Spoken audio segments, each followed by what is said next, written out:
Bismillah, elhamdülillah. Өтө олуттуу, өтө орчундуу, актуалдуу, дайым кездеше турган, дайым орун ала турган бир маселе. Өзгөчө ошо мусулмандарга тиешелүү. Мынакей кечээ күнү бир 2-3 күн болуптур окуя. Сузакта бир аял кишини үйүнөн, өзүнүн күйөөсүнүн үйүнөн, өзүнүн үйүнөн апасыныкына бир талада каналдар, чөптөр жактан канал бойлоп мындай тал ээн талада ошо апамкына барып келейин деп нан көтөрүп алып кетип аткан жеринен ошо ээн талада эч ким жок жерде бирөө күндүзү болгон экен, көрүп алып, кармап, зордуктап, өзүнүн жолугу менен мойнун муутуп өлтүрүп салыптыр. Жакында эле болуптур Сузакта. Эмнени айткым келет? Негизи бул нерсе мени көп ойлондурат, өтө көп. Негизи бул зордуктоону ким кылат? Ыйманы жок, бир ынсапсыз, бузук адам кылат да. Чындап Кудайдан корккон адам кылбайт негизи. Андай адамдар, бузук адамдар дайым болуп келген, болот, бар азыр делечи. Андай бузуку, зынакор адамдар бар азыр деле, ойлобогула бүт бар эле жакшы депчи. Дайым болуп келет и болот дагы да. Ал капыр комдордо өтө көп. Мусулмандардын коомунда деле андайлар бар да.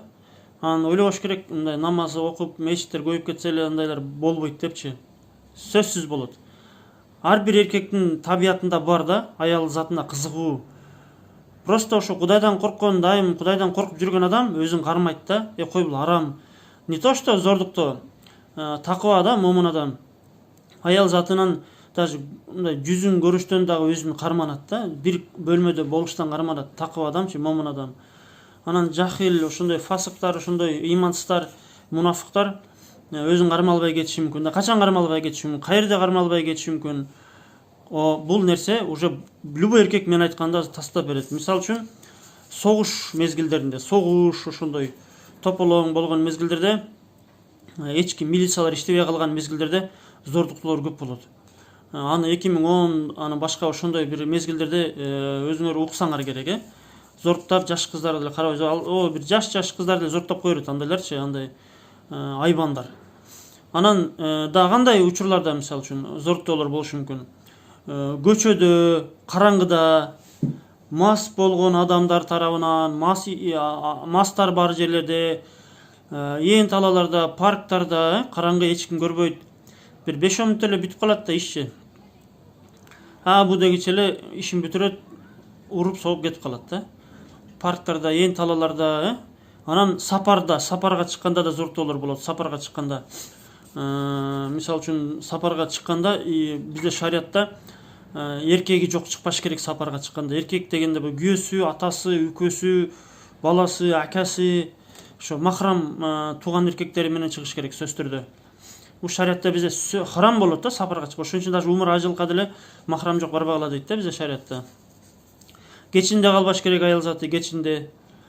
Өзбек туугандар, аялдары кечинде почти чыгышпайт да.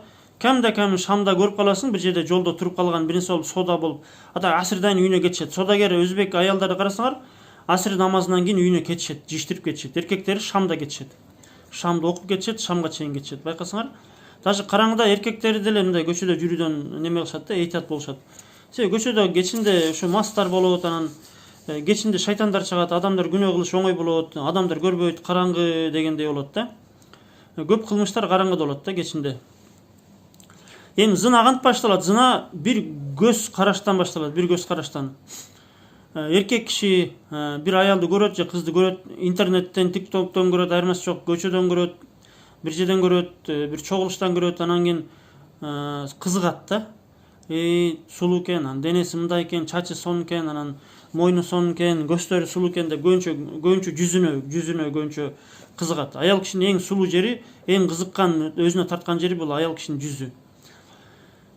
Анан кийин эркек кишиде ынсабы жок киши жөнүндө сөз болуп атат, зынакор жөнүндө сөз болуп атат. Ал бабниктер бар го, бабниктер. Ошолор жөнүндө сөз болуп атат. Ошолор деп туруп эптеп ушу менен таанышайынчы, күйөөсү бар бекен, жок бекен.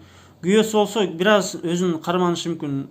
Бирок жазышы мүмкүн да, күбөсү барлар деле бар да, кээ бирлер эли жеңили жок, акылы жоктор бар да, жакшы сөзгө алданып, гүлгө алданып, зынага кетип калышы мүмкүн аялдар бар. Күбөсү барларга деле ишенич жок да. Жаш кыздар алдап коюшу мүмкүн, сен алам деп, бир нерсе эптеп, нике кыям деп туруп деле алдап, бир айдан кетирип коюшу деле мүмкүн да. Эч болбосо аңдып, биягына жаттап алат, ушул жерде жашайт экен, ушул телефон номер экен, ушул TikTok немеси экен, канал экен деп туруп өзүнө чоттоп коет да, анан кара ниет сактап коет да, бир жерде попал болуп калса, мас болуп, ошондой ыңгайлуу шарт болуп калса, зына кылып коюшу мүмкүн. Күч колдонуп коюшу мүмкүн, эч болбосо алдап салдап сүйөм, күйөм деп коюшу мүмкүн, же мас кылып ичирип коюшу мүмкүн, же таблетка ичирип зорттоп коюшу мүмкүн. Андайлар бар, болуп келген андай окуяларчы. Просто андай окуяларды көбүнчө эркектер угат, аялдар укпайт да. Аялдар андайларды жашырып коет кээдечи. Милициялар көп угат, оперлер, тергөөчүлөр көп угат андай зорттоолордучу. Анан көп зорттоолор өтө көп болот. Мен бир нече жыл мурун неме талдап көргөм, анализ кылып көргөм. Зорттоолор Кыргызстанда дээрлик ар күнү же черезден болот экен да. Болгону көп учурларда айтылбайт, жашырылып келет. Анан мен күйөөм спортсмен, мен күйөөм тергөөчү, мен күйөөм прокурор, мен күйөөм күчтүү, андай мындай, күйөөм энесин окутуп коет деп вообще ишенбегиле. Күйөөсү ошондойлор деле зорттолуп жүргөн фактылар бар. Андайлар бар, интернеттен деле тапсаңар болот. Эч ким кепилдик жок. Күчтүүсүң, спортсмен болгондо деле эркек киши бир удар менен неме кылып коет да. Ошого аял кишилер өтө ишенчек болбогула, шарияттын талабын сактагыла, көп көчөгө чыкпаш керек. Зарылчыл жок, вообще көчөгө чыкпаш керек. Чогулуш болуштарга барбаш керек. Эркектер бар жерде жүрбөш керек. Керек болсо жүзүн бекитип алса деле жакшы болот негизичи. Неге? Себеби эркектерге ишенич жок да. Ошон үчүн. Анан айыл кишиде акылы жок болот, ишенчек болот, наивный болот. Анан бирөө сизин келиңиз, отуруңуз, келиңиз деп кишини жакшы сүйлөп койсо, рахмат, рахмат деп. Анан үнүн жашырбай, назик үн. Аял киши, пайгамбарыбыз айткан, эркек киши үчүн аял кишиден өткөн фитна жок деген. Эркек кишини өзгөчө Алла Тааладан, динден, таквачылыктан, илимден алыстатып койгон нерсе бул аял киши болот. Көбүнчө аял деп туруп ата-энесин, мекенин, динин унутуп койгон аял киши үчүн да, бүт аялга берилип кеткен да. Махаббат, бир нерсе депчи, романтика деп. Ошого бекеринен кыз балдарды, мисалы кызыңар жаш, 10-12 жашта кызыңарды таятаңкын, абасыныкын барып келсин, түнөп келсин деп вообще түнөгөн жибербегиле. Кызыңарды негизи эле Бишкек, Тишкек ошторго окууга жибербеш керек. Окутуңар келсе, өзүңөрдүн жаныңарды окуткула, же ошол жака барып, кызыңар бүткүчө ошол жерде жанды жашашыңар керек. Силердин үйүңөрдө, жаныңарда туруш керек. Сөзсүз түрдө. Бизде көбүнчө Бишкекте окууларда жүрөт, кыздар ар жерде жүрөп, көчөлөрдө жүрүшөт, майрамдап жүрүшөт, түндөп бир жерде. TikTok'tu көрсөң эле көрөт. Жосо Москваларда жүрүшөт кыздар. Мына кече жаңылык уктум.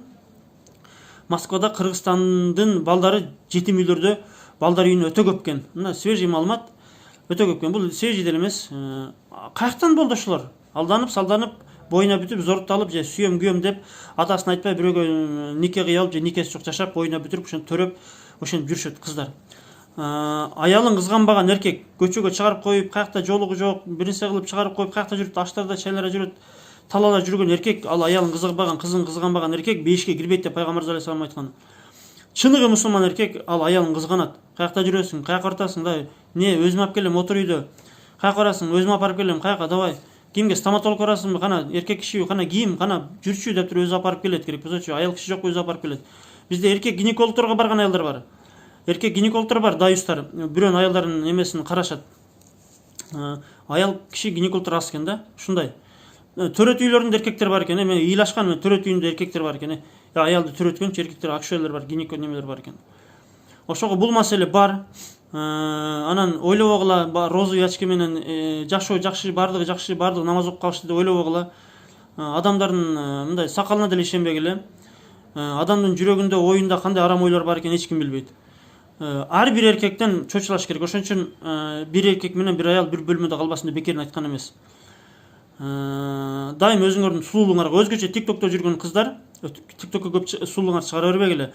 Сулуулуңарга өтө жасанып, суктанып жаткан эркектер жок деп эч ким айта албайт. Сүрөтүңөрдү сактап алып, бир нерсе аңдып жүргөндөр да болушу мүмкүн. Ошого таквачылык сактайлы, сулуулугубузду, авратыбызды аял кишилер эч кимге көрсөтпөсүн. Алла Таала өзү Куранда айтып атат, сулуулуңарды көрсөтпөгүлө деп атат. Жахил доорундагыдай кылып көчөгө чыгарбегиле деп атат. Интернет көчөдөн айырмасы жок болуп калды, азыр интернетке жайнап жүрүшөт кыздарчы. Ким өзүнүн авратын Аллахтан коркуп сактаса, ал өзүн бул дүйнөдө да ар кандай зулумтардан сактайт.